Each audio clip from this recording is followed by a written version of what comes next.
على رسوله الكريم أما بعد فأعوذ بالله من الشيطان الرجيم بسم الله الرحمن الرحيم ولله العزة ولرسوله وللمؤمنين صدق الله العظيم وصدق رسوله النبي الكريم ونحن على ذلك لمن الشاهدين والشاكرين ورضي عن النبي صلى الله عليه وسلم من وصل إلينا فهو منا ومن قطع عنا فهو ليس منا أو كما قال النبي صلى الله عليه وسلم মহান আল্লাহ তাআলার শুকরিয়া ও কৃতজ্ঞতা যে আল্লাহ তাআলার অশেষ করুণায় আমরা এই ধরনীতে সৃষ্টির সেরা মানব জাতি হিসাবে সৃষ্ট হয়ে বিশ্ববরণ্য নবী মুহাম্মদুর রাসূলুল্লাহ সাল্লাল্লাহু আলাইহি ওয়াসাল্লামের উম্মত হিসাবে আজকে আমাদের এই প্রিয় মাদ্রাসার আর্থিক সচ্ছলতা ত্বরান্বিতকরণে যে দিনী জলসার আয়োজন করা হয়েছিল তাতে আমরা উপস্থিত হতে পেরেছি। একবার স্বতঃস্ফূর্তভাবে সকলে বলি আলহামদুলিল্লাহ। রাসূল আকরাম সাল্লাল্লাহু আলাইহি ওয়াসাল্লামের প্রতি বর্ষিত হোক দুরূদ ও সালাম, আন্তরিকভাবে পড়ি সাল্লাল্লাহু আলাইহি ওয়াসাল্লাম। আমাদের আত্মজ পাড়া প্রতিবেশী যারা কবরস্থানে শায়িত, আল্লাহ রাব্বুল ইজ্জাত তাদের আমাদের গুনাহ খাতা মার্জনা করে তাদের সঙ্গে আমাদের জান্নাতে সাক্ষাৎ নসিব করুন, আল্লাহুম্মা আমিন। আজকের এই জালসার সভাপতি শ্রদ্ধেয় আমাদের হুজুর হযরত মাওলানা কারি আব্দুর রহিম সাহেব দামাত বরকাতুহুম এবং আগত উলামায়ে কেরাম, সমাবেত বয়োজ্যেষ্ঠ সমবয়স্ক আপনারা সকলকে আন্তরিকভাবে শ্রদ্ধা সালাম জানিয়ে প্রতিকূল পরিস্থিতি বলি আর কি, এই পরিস্থিতিতে আপনাদের সামনে বক্তব্য করার খুব মনের দিক থেকে উৎসাহ আমি নই আর কি, কারণ আমি আসলাম তাও বুঝলাম যে আপনারা যাতে বসে আছেন আশেপাশে সব ভিজে গেছে, এখন আপনারা মহব্বতে জালসা শুননেওয়ালা লোক, দিনী লোক, মাদ্রাসা মহব্বতকারী বসে আছেন, তাই কিন্তু আমাদেরও আবেগের কাজ নিলে হবে না। আল্লাহ যা মঞ্জুর, তার কাছে যেটা ভালো সেটাই ভালো, আমরা সেই পরিবেশকেই আলহামদুলিল্লাহ বলবো। আলহামদুলিল্লাহ। মনে মনে হতে পারে এত প্যান্ডেল, আর আমি তো প্রচার করেছিলাম 2-3টে জায়গাতে খাসির খানা, খাসিরা জবাই হবে যাইন সবকে বলেছিলাম, লোকজন এসেছেন অনেকে। আমি যখন আসি এত হারে লোক ফিরে যাচ্ছেন, দুর্যোগের কারণে আসাটাই কষ্টকর। তো আল্লাহর কাছে যেটা ভালো সেটাই ভালো, আপনার আমার হাতে কিছু নেই, নিয়ন্ত্রণ নেই। নাহলে কমিটির লোক, এলাকার লোক, মাদ্রাসা প্রেমিক লোক, আপনারা সবই আয়োজন করেছিলেন ভালো করে।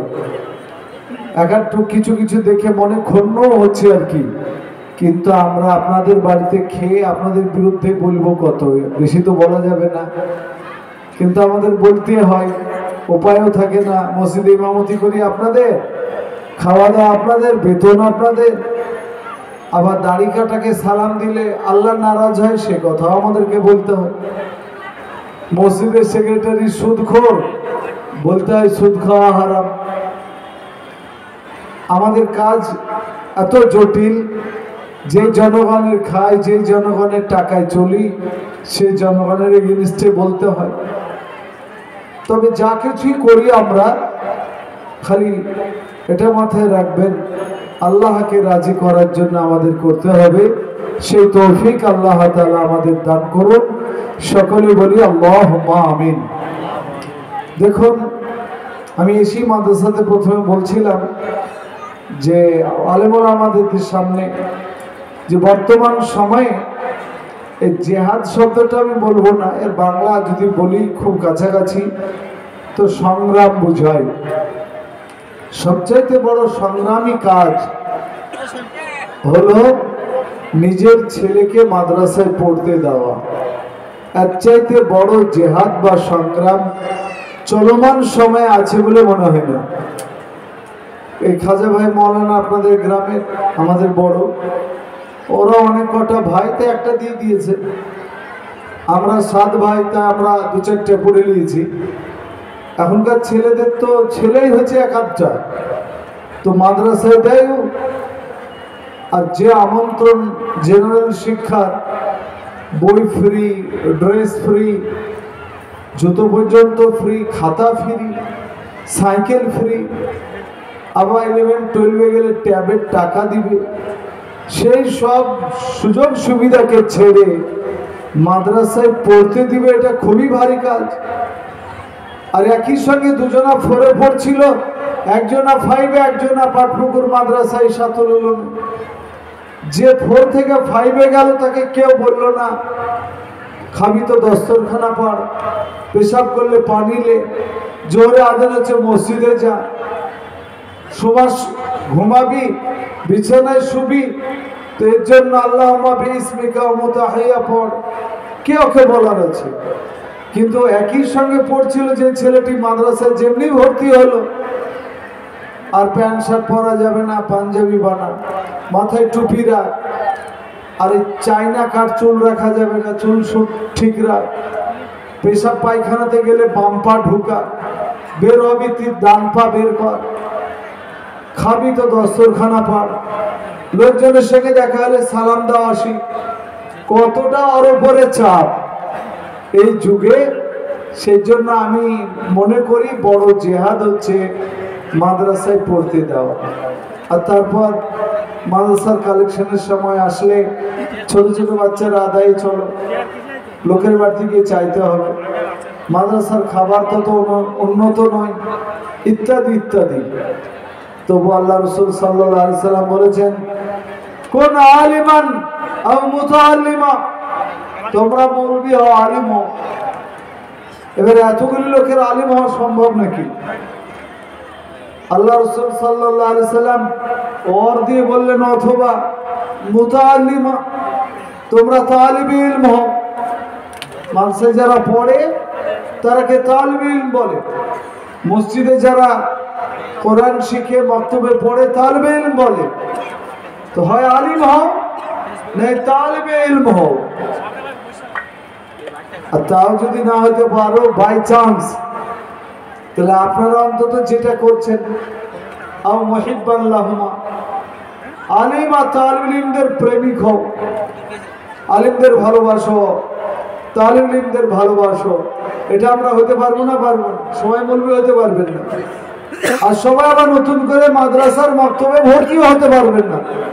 কিন্তু আপনার আপনার বাড়িতে থেকে নিজের চাষবাস করে, নিজের নামাজ রোজা আদায় করে আলেম আর তালিবে ইলমদেরকে ভালোবাসতে পারবো না বলি ইনশাআল্লাহ, যে এটা পারবে।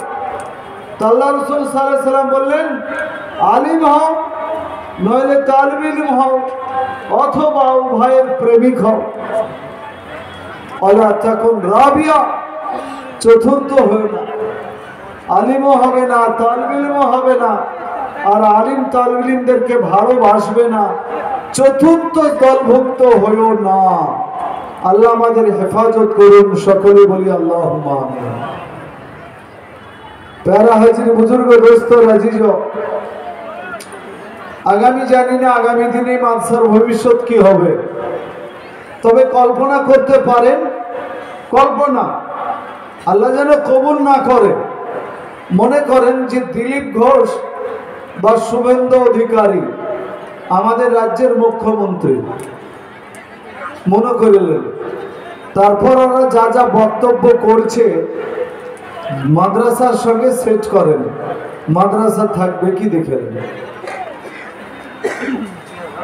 আমাদের পার্শ্বস্থ রাজ্য, প্রতিবেশী রাজ্য আসামে হিমন্ত বিশ্ব শর্মা কংগ্রেসী লোক ছিলেন, 25 বছর ওই দলটা চুটিয়ে করেছে। কিছুদিন হলো দল বদল করে বিজেপি হয়ে মুখ্যমন্ত্রী হয়েছে। খালি ইউটিউব সার্চ করেন, হিমন্ত বিশ্ব শর্মার স্পিচগুলি, ভারতে যারা আমাদের বিরুদ্ধে বক্তব্য রাখতেন, দেশ স্বাধীন হওয়ার পর থেকে যতগুলি বক্তব্য হয়েছে আমাদের মাদ্রাসা মাক্তবের বিরুদ্ধে, আলেম ওলামাদের বিরুদ্ধে, ইসলামের বিরুদ্ধে, মুসলিমদের বিরুদ্ধে, এক পাল্লায় ওজন করলে যা হবে হিমন্ত বিশ্ব শর্মার 2.5 বছরের বক্তব্য তার চাইতে বেশি ভারী হবে। তো ভাবছি যে আমি বাহাদুর, মুসলমানের এত গরু খাই, আমি কিছুই খাই না, তাও এদের বিরুদ্ধে বলতে তো পারছি। বলে লে ऐसा दिन हमेशा नहीं रहेगा।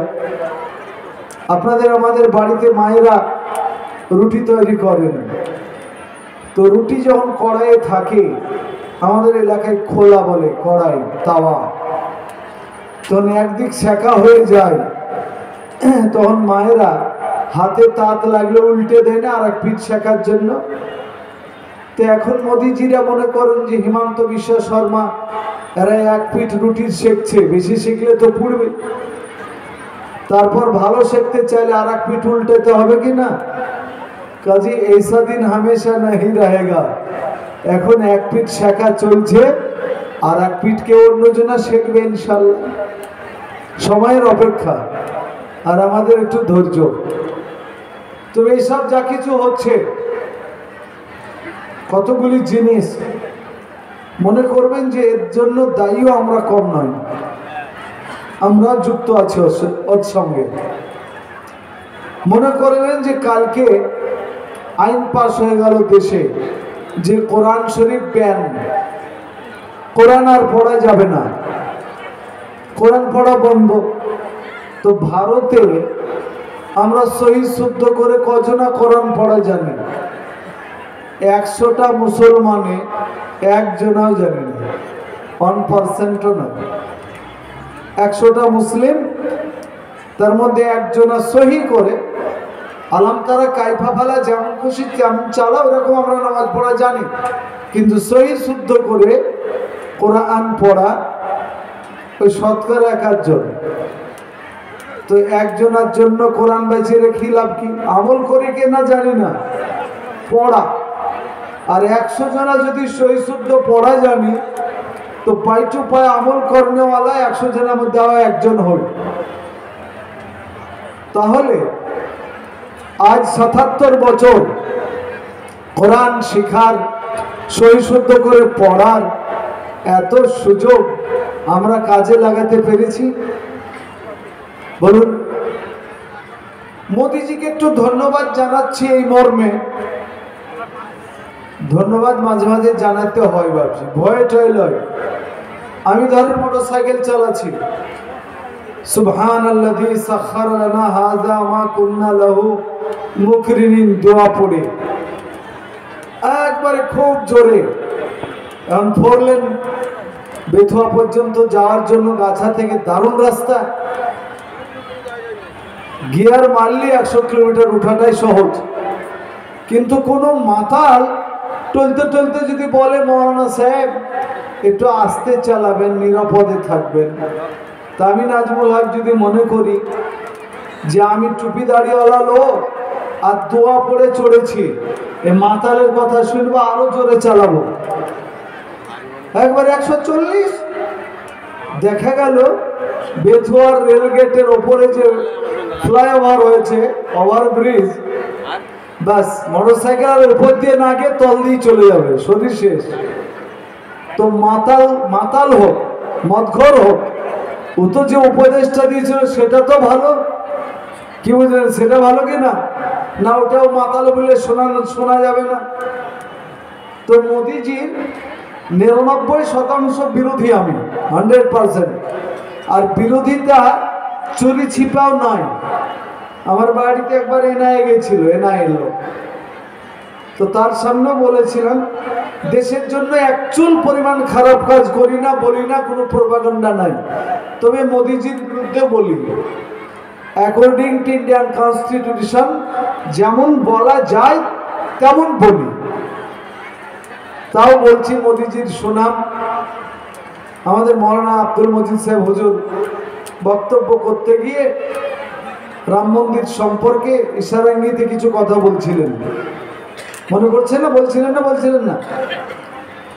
তো দেখেন, আমি মনে করি ওদের কাছে পৃথিবীতে 1 নম্বর এখন ব্যয়বহুল, তাদের দৃষ্টিতে দৃষ্টিনন্দন, তাদের ক্ষেত্রে সুযোগ সুবিধা, by road, by train, by plane. আর আরেকটু যদি বড় চোখে তাকাই, উটের গোস্ত খেয়ে যদি ভালো করে তাকাই, তা আগামী দিনে হয়তো দিল্লি রাজধানী না হয় অযোধ্যার রাজধানী মেবি হতে পারে। এটা উটের গোস্ত খেয়ে বলছি, এরকম জায়গায় নিয়ে যাচ্ছে। কিন্তু এত ব্যয়বহুল, এত তাদের কাছে মিরাকল, অলৌকিকভাবে তৈরি করা।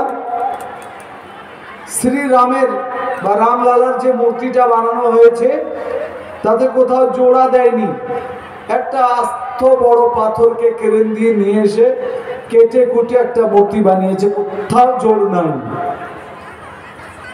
কোটি কোটি কোটি কোটি কোটি টাকা খরচ হয়েছে। আমাদের মুসলমানেরাও দিয়েছে না দেয়নি? সিনেমার নায়কেরা একজন 5 কোটি টাকা দিয়েছে, ওর ফটো আলাদা। কিন্তু যেটা বলতে চাইছি, পৃথিবীর ওদের নজরে সবচেয়ে দামি দৃষ্টিনন্দন মন্দির, তার যে ভগবানের প্রাণ প্রতিষ্ঠার পূজা পার্বণের সূচনা কে করলো? একজন দেশের প্রধানমন্ত্রী।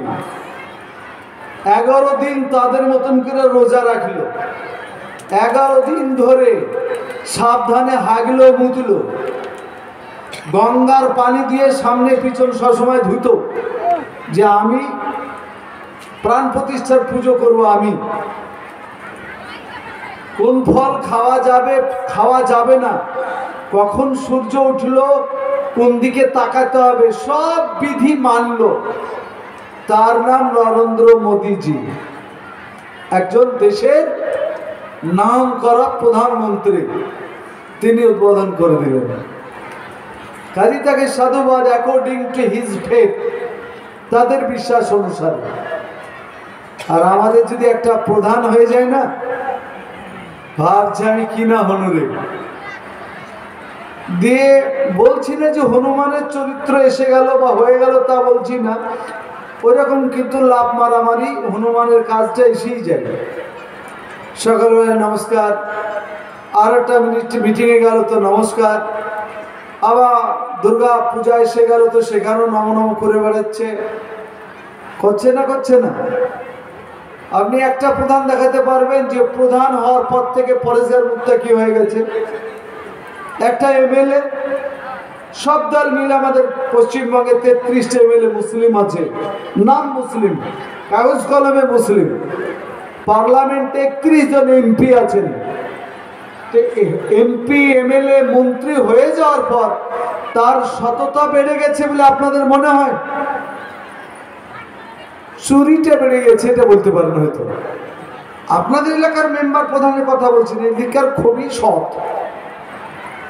কিন্তু আমরা 5 বাড়িতে খাওয়া মলবি, তো মুরগি মারা রোগ যদি দেশে আসে তো দেখি একই দিনে মুর্শিদাবাদেরও মুরগি মরে, নদীয়ারও মরে। কাজে আমাদের এলাকার প্রধানরা চোর হবে আর আপনাদের সাধু হবে, এটাও খুব একটা আস্থা রাখছি না। ওগুলি মুরগি মারা রোগ টাইপের। বলতে চাইছি, শঙ্করাচার্য ভারতে আছে 6 জন, 4 জন যায়নি মন্দির উদ্বোধনে। শঙ্করাচার্যকে ধরা হয় ওদের মতে পৃথিবীতে সবচাইতে খালি জ্ঞানী লাই, মহাজ্ঞানী হিন্দু ধর্মে।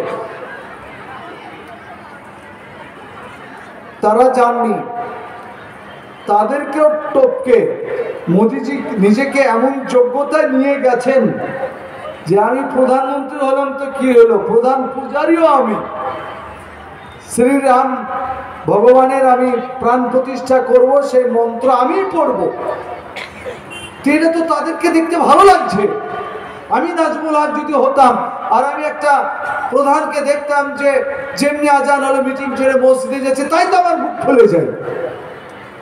একটা এমএলএ গাড়ি থামিয়ে দাঁড়া, মমতা যাবে যাক, অভিষেক যাবে যাক, আমি একবার নামাজটা পড়ে নি না, দিদি আছে আর নামাজ পড়তে যাব, ঈদে পড়েছে আর বকরা ঈদে পড়বো। তো আমি কাঁচা নামাজি দেখলেই তো উৎসাহিত হয়ে যায়, তাকে আর একবার ভোট দেওয়ার জন্য বলি। আমাদের এমপি হচ্ছে আবু তাহের খান, খালি পার্লামেন্টে শ্রীরাম জয়ধ্বনি দিচ্ছিল পার্লামেন্টে 2019-এ। আবু তাহের খান একটু খান বেটা, তো জোরে বিসমিল্লাহির রহমানির রহিম বললেন।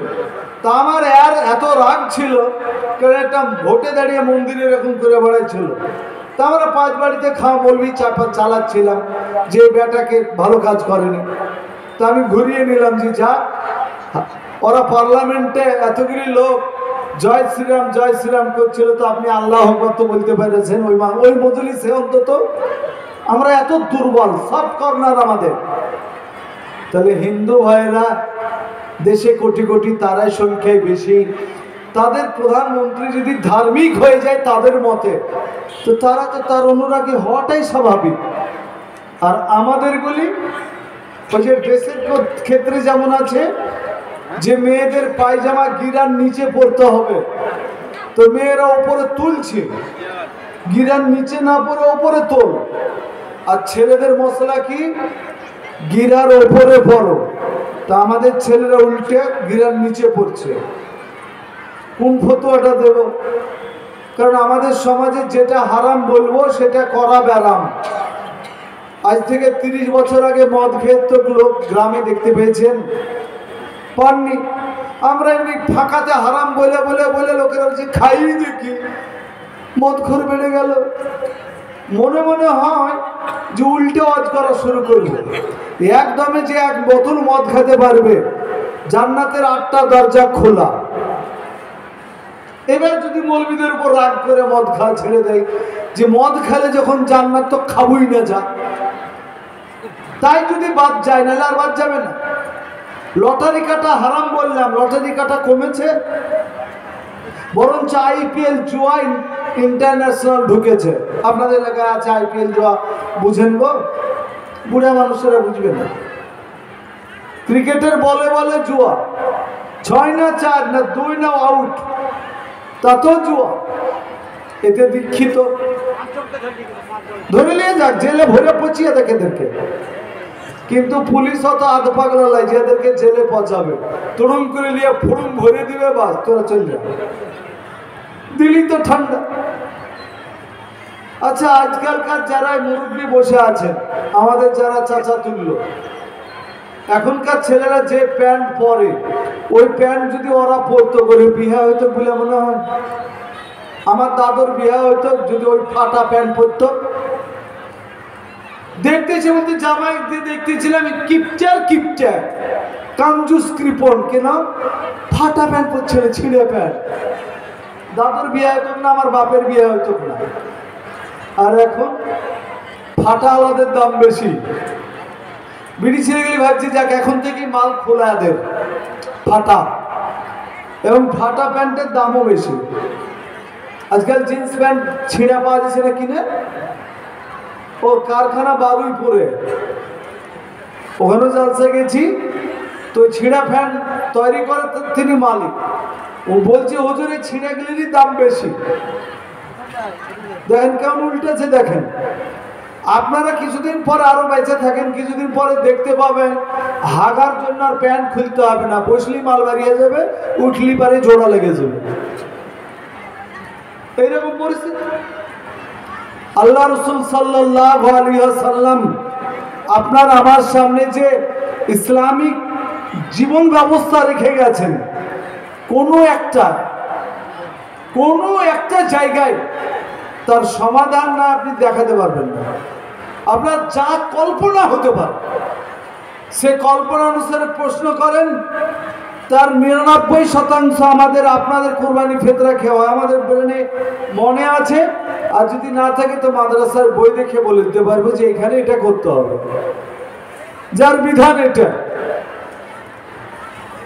আপনার মোদিজি মন্দিরে যাওয়ার আগে, রাম মন্দিরে যাওয়ার আগে তার পরিষদ যারা, তাদের কাছে জিজ্ঞাসা করেছিলেন যে আমি যেহেতু ধর্মগুরু নয়, তা আমি যদি মন্দিরে পুজো পাঠ করি তাহলে আমার জন্য বিধান কি?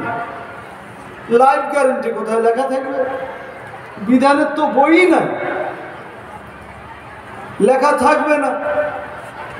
দুইজন শঙ্করাচার্য আর বাকি কতগুলি পুরোহিত, তারা বসে মোদিজিকে 4 দিনের জন্য ঠিক করে দিলেন, এই করলে পরে আপনি করতে পারবেন। অর্থাৎ তাদের দেওয়া বিধান 1450, সনাতন বলছে কোটি কোটি বছর আগেকার ধর্ম, ধর্মীয় বিধান না, তাদের গুরুদের বিধান। আর আপনাকে হাদিস কোরআন ফেকা ফারাইজ ঘেঁটে বলা যাবে আপনার দাড়ি কেমন হবে, চুল কেমন হবে, আপনার ঘুমা কেমন হবে, ব্যবসা কেমন হবে, আপনি থুথু পর্যন্ত ফেলবেন তা কেমন করে ফেলবেন, আপনি প্রসাব পায়খানা করবেন তার বিধান বলা যাবে, বিবাহ শাদী করবেন তার বিধান বলা যাবে, কি কাজ করবেন, আপনি রাষ্ট্র চালাবেন তো কিভাবে চালাবেন, সব বলা যাবে। কিন্তু আফসোস যে আমরা তার চুল পরিমাণ লক্ষ্য করছি না, গুরুত্ব দিচ্ছি না। তার জন্য আমাদের উপরে বিপদ নেমে আসছে। নামকে আসতে মুসলমান তো হিন্দু ভাইরাও চাই না, হিন্দু ভাইরাও চাই মুসলমান মুসলমান হয়ে যাক।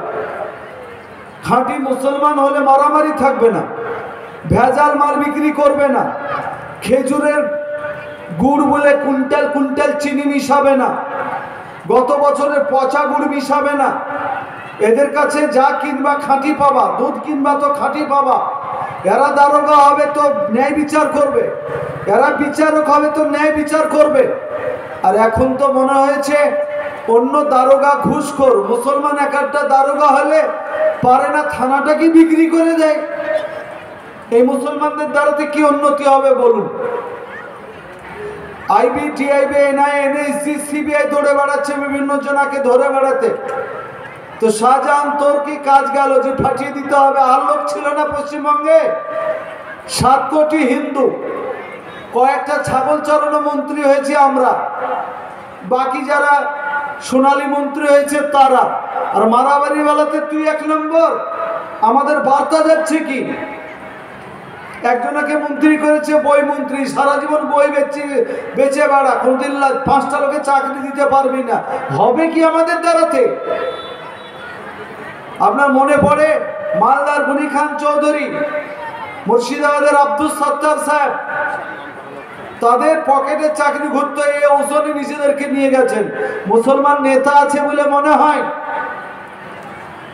আপনি একটা নেতার নাম আপনার সামনে দাঁড় করান তো, তার ব্যক্তিত্ব কি, তার সততা কি, তার মানে অ্যাফেক্টিভনেস কতটা রয়েছে, কতটা লোকের কাজ করে, কার হয়ে কেঁদে বেড়াবেন?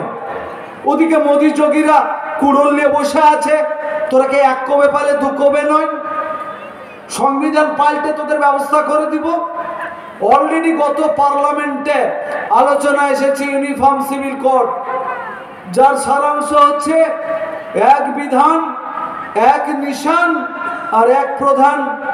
এই বক্তব্যের বিরোধিতা করেছে ভারতের পার্লামেন্টে মাত্র 2 জন, একজন কংগ্রেসের, একজন টিএমসি। দলই বলে দিচ্ছি, আপনাদের এমপি যেহেতু সাসপেন্ডেড, কে আপনাদের এমপি? মহুয়া মৈত্র নয়? এ বেচারা যদি থাকতেন তা আমার মনে হয় এটা ঢোলটা বড় জোরে বাজত। কারণ আমি নাজমুল হক মোটামুটি একটু খবর ঘাটা করি।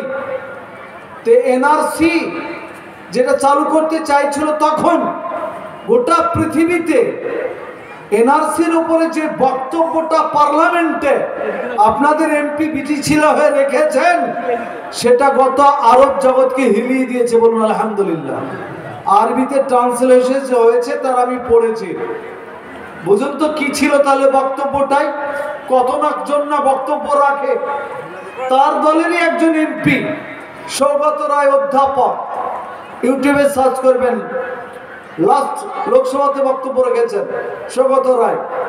এই 1 নিশান, 1 বিধান, 1 প্রধানের বিরুদ্ধে বক্তব্য হাইলাইট হয়নি। বুড়িয়া মানুষ, ইংরেজি জানেন না বলছি না, কিন্তু মহুয়া একটা হচ্ছে টর্নেডোর নাম, বক্তৃতায় অন্তত। ইংরেজি বলুন, হিন্দি বলুন, বাংলা বলুন। বাঙালি মেয়ে নয়, দারুণ বাংলা। হিন্দি মেয়ে নয়, হিন্দি ভালো। আর ইংরেজি তো বাইরে থেকে নিয়ে এসেছে, তাই বক্তব্যটা আপনার কানে পৌঁছায়নি। কে কি কোন দল করে না করে সব স্বাদ মিটে গেছে। আমরা সবারই ভোট সমান করবো, চিন্তা করেন না। হাদিসে আছে আল কুফরু মিল্লাতুন ওয়াহিদা। আর সরাসরি বাংলা করা জটিল, তো শব্দ মনে করছি, জোড়া আপনারা লাগিয়ে নিয়েন। আল কুফর মানে হচ্ছে আল্লাহকে অস্বীকারী, মিল্লাতুন মানে দল, আর ওয়াহিদুন মানে হচ্ছে এক। মানে এবার বুঝলেন, কৃষ্ণনগরে কতগুলি খ্রিস্টান বাস করে, আল্লাহকে অস্বীকার করে না? করে না। আল্লাহকে স্বীকার করার প্রশ্ন নাই, তাদের তৃত্ববাদে বিশ্বাসী। আমাদের প্রতিবেশী, আমাদের রাষ্ট্রে, আমাদের রাজ্যে অমুসলিম ভাইরা বাস করে, 33 কোটিতে দেবী দেব দেবীতে বিশ্বাসী, খোদাকে অস্বীকার করে না? করে না। আরো যারা আছে, জৈনুস বলেন আর অন্যান্য ধর্মাবলম্বী বলেন, মৌলিক আপনার আমার যে ইমানি জায়গাগুলি, তার বিরোধিতায় কুল্লুহুম মিল্লাতুন ওয়াহিদা, তারা কিন্তু এক জায়গায়। আর আমরা যে আল্লাহকে এক মাননেওয়ালা, এক, রসুল মুহাম্মদ সাল্লাল্লাহু আলাইহি ওয়াসাল্লাম এক, আমাদের এখন কিতাব, আমাদের হেদায়েতের গ্রন্থ এক, কোরআন, আমরা এক জায়গায় আছি। বাংলাদেশের চ্যানেলগুলি খুলুন খালি মোবাইলে, কেমন মৌলবীরা লাফাচ্ছে, কে কত বড় মৌলবী, তার আত্মপ্রকাশ। এক একজনের জেকের এক এক রকমের ঢঙের জেকের, কেউ গাছে চড়ে তো কেউ বাসে চড়ে জেকে, কেউ নাচে নাচে জেকে, কে লুঙ্গি খুলে ফেলে জেকে, কে কারো ঘাড়ে চড়ে নিচে জেকের করতে করতে। আর তারপর বক্তাদের আবার টাইটেলে লেখা, বাংলাদেশের বক্তাদের কার কেমন ফিস, সর্বোচ্চ ফিস 2,25,000, আর সবচেয়ে কমা নাম করা ফিস যারা বক্তা 50,000। বাংলাদেশের অবস্থা কি এখন? বাংলাদেশে যত না মাস্টারের ফাঁসি হয়েছে বাংলাদেশে, না ডাক্তারের ফাঁসি হয়েছে, তার কয়েক গুণ বেশি আলেম ওলামার ফাঁসি হয়েছে ওই দেশটায়। বাংলাদেশে বড় বড় আলেম ওলামাদের ফাঁসি। আমি মৌলানা দিলওয়ার হোসেন সাইদি সাহেবের সঙ্গে 100% মিল নাই, থাকাও স্বাভাবিক নয়, কিন্তু এটা মনে করি উভয় বাংলায় তিনি শ্রেষ্ঠ বক্তা ছিলেন। শুনেছেন না শোনেননি আপনারা ইউটিউবে? দিলওয়ার হোসেন সাইদি এত বড় বক্তা, এত ভালো তিনি বলতেন, ইংরেজিও বলতেন, বাংলাও বলতেন, সুর করে বলতেন, বিনা সুরেও বলতেন, এত জনপ্রিয়। সে লোকটার জানাজা লাশ বেরিয়ে আসলো থেকে, মসজিদ থেকে, খানকা থেকে, মাদ্রাসা মক্তব থেকে, তবলিগ জমিয়ত থেকে, না জেলখানা থেকে। তার ফাঁসি দেওয়ার কথা অনেক আগে, অন্য কোনো কারণে ফাঁসি দেয়নি, কিন্তু লাশ জেলখানা থেকে বেরিয়ে এলো। মামুনুল হক জেলে, মাদানি জেলে, রফিকুল হাসান জেলে। তাদের জন্য আমার মায়াতে বুকও ফাটছে না, কিন্তু কিছু কথার আফসোসের বলার আছে, এর জন্য তারা দায়ী বেশি। আল্লাহর রহমতে আমাদের দেশের আলেম ওলামাদের কোরবানি, অবদান, ত্যাগ আপনাদের বুঝে আসবে কম। আমি মনে করি মুর্শিদাবাদে যদি এই মোদি যোগীজির সম্বন্ধী বহনুরা যদি কাউকে জেলে ভরতে লাগে, তা আপনাদের ইমান রক্ষার্থে আমাদেরকে আগে জেলে যেতে হবে, এবং দিল তৈরি করে নিয়েছি আলহামদুলিল্লাহ, এতে কোনো দ্বিচারিতা নেই। মনে করি এই যোগী মোদিজিদের আনাগোনা বাড়লে আমাদের খাতির কম। তবু ৭৭ বছরে আলেম ওলামাদের ফাঁসি এত হয়নি কেন? মোদিজি তাকিয়ে দেখার বড় নিঃশ্বাস ছাড়ে, হাসিনা তুমি পারলা, কিন্তু আমি একটা ট্যাংরা মৌলবীকেও পারলাম না। আফসোস করো, অনেকে পিটিয়েছে কিন্তু পচিয়ে দিতে পারেনি। মুফতি আব্দুল কাইয়ুম তাকে জেলে ভরে দিয়েছিল, তার নামে ফাঁসি অর্ডার হয়ে গেছিল জাজ কোর্টে, তার নামে গুজরাট হাইকোর্টেও ফাঁসি হয়েছিল। মৌলানা সৈয়দ আরশাদ মাদানী সাহেবের ছোট ভাই গতকাল এসেছিলেন মেমারিতে, আমি ছিলাম। ওনার ভাই মৌলানা আরশাদ মাদানী দেওবন্দের প্রধান শিক্ষক, অনেকেরই ওস্তাদ। তিনি কেস লড়লেন কার জন্য? মুফতি আব্দুল কাইয়ুম, যার নামে ফাঁসি কোথায় হয়েছে? জজ কোর্টে হয়েছে, গুজরাট হাইকোর্টে। 12.5 বছর জেলে একজন মৌলানা মুফতি। আমার আগা বছরে দেওয়ান থেকে পাস করেছে, 1 বছরের বড়। আমার চেয়ে ঝান্ডি বুড়ো হয়ে গেছে, কিন্তু আমার চেয়ে 8 ইঞ্চি মতো লম্বা, দারুণ চেহারা, বেঁচে আছে। জেলে বলুন আলহামদুলিল্লাহ। আর আমি কি বললাম? ফাঁসির অর্ডার হয়েছিল গুজরাটে। অপরাধ কি চাপিয়েছিল জানেন? অক্ষয়ধাম মন্দির, এই মন্দিরে 11 জন বোম ব্লাস্ট হয়ে মারা যায়। মুফতি আব্দুল কাইয়ুম বোম মেরেছে, ওরা মরেছে, কাজী ফাঁসি অর্ডার তো স্বাভাবিক। কিন্তু হযরত মাওলানা সৈয়দ আরশাদ মাদানী সাহেব, যার ভাতিজা আপনাদের এই মাদ্রাসায়, যে মাদ্রাসার থেকে জালসায় আপনারা এসেছেন, 2 বছর আগে ওনার ভাতিজা হাসান মাদানী এসেছিলেন, তার নেতৃত্বে কেস লড়া হলো। একটা জাজ, একটা বেঞ্চ, কয়েকজনা মিলে জাজ, 3 জন, 3 জনই অমুসলিম জাজ। ফাঁসি হওয়াটা আরোই স্বাভাবিক মনে হতে পারে, কিন্তু কাগজপত্র দেখে, সাক্ষী সবুত নিয়ে, পুলিশের বয়ান শুনে, হাইকোর্টের রিপোর্ট পড়ে 6 মাসের মধ্যে রায় দিলেন যে মুফতি আব্দুল কাইয়ুম কোনো দোষ করেনি, বেকসুর খালাস। জোরে বলুন আলহামদুলিল্লাহ।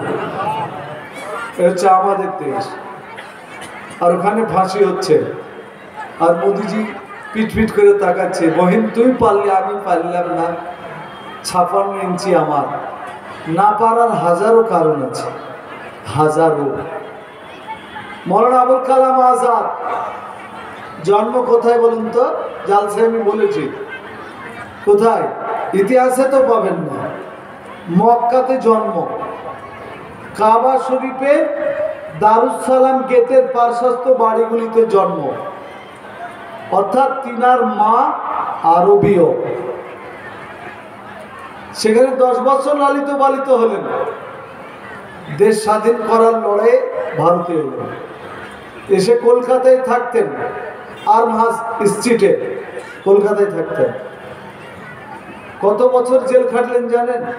এই মোদিজিরা তো, আর বাপদাদা 14 পুরুষের নাম করুক, কে কে জেল খেটেছে। যোগীর বাপ খাটেনি, মোদিজির বাপ খাটেনি, দায়িত্ব নিয়ে বলছি। আপনার হিমন্ত বিশ্ব শর্মার বাপ জেল খাটেনি দেশ স্বাধীন করার জন্য, কিন্তু মৌলানা আবুল কালাম আজাদ টুপিদারিওয়ালা লোক, 11.5 বছর তার যৌবন কালটা গেছে জেলে। কাজী আপনাদের কাছে বিনীত নিবেদন, অন্য হাওয়া তুলেছে, এক নিশান, মানে দেশের পতাকা হবে একটাই। তো দেশের পতাকা তো একটাই আছে, একটাই না কটা আছে পতাকা? এখন আমাদের জাতীয় পতাকা কি একটা না একটা? একটাই ট্রাইঙ্গুলার, 3টা কালার থাকবে, 1:1.5। 1 ফুট যদি চওড়া হয় 1.5 ফুট লম্বা হবে, 2 ফুট চওড়া হলে 3 ফুট লম্বা হবে। এর ডিজাইনার মুসলমান মহিলা সোরাইয়া তাইয়েবজি, স্বাধীনতা সংগ্রামী, ইনি এর ডিজাইন তৈরি করে গেছেন। তো পতাকা তো আছে, তারপরও পার্লামেন্টে আলোচনা কেন করছেন মোদিজিরা যে এক নিশান চাই? এক নিশান মানে কোনটা বুঝতে পেরেছেন? যেটা নাগপুরে উড়ে। নাগপুর বুঝেন? যেখানে আরএসএস এর হেডকোয়ার্টার, সেখানে আমাদের জাতীয় পতাকা উড়ে না। নাগপুরে ভাগোয়া উড়ে।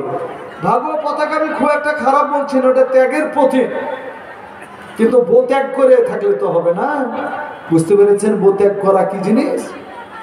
আপনারা তাই বলে করেন না, যে করেছে করেছে। তো এক নিশান আর এক বিধান কি, দেশে বিভিন্ন রকমের আইন আছে। তোমরা সাপের পূজা করো, করে না সাপের পুজো? আর আপনারা আমরা সাপের পূজা করি? মসজিদে গেলেন, যদি সাপ দেখতে পান তো কি করবেন? মেয়েরাকে শর্ট করে দেবো একবারে। কারণ কোনো প্রতিবেশী হিন্দু ভাইরা যারা সাপের পুজো করে, তারা রাগ করে যদি সাপটাকে নিয়ে চলে যায় কৃষ্ণনগর জজ কোর্টে দিয়ে কেস করে যে পাটপুরের লোকেরা স্যার আমাদের ভগবানকে মেরে ফেলেছে। তো কি মনে হচ্ছে আপনাদের? অ্যাডভোকেটও হিন্দু, জজও হিন্দু, কৃষ্ণনগরে 97% বাস করে হিন্দু।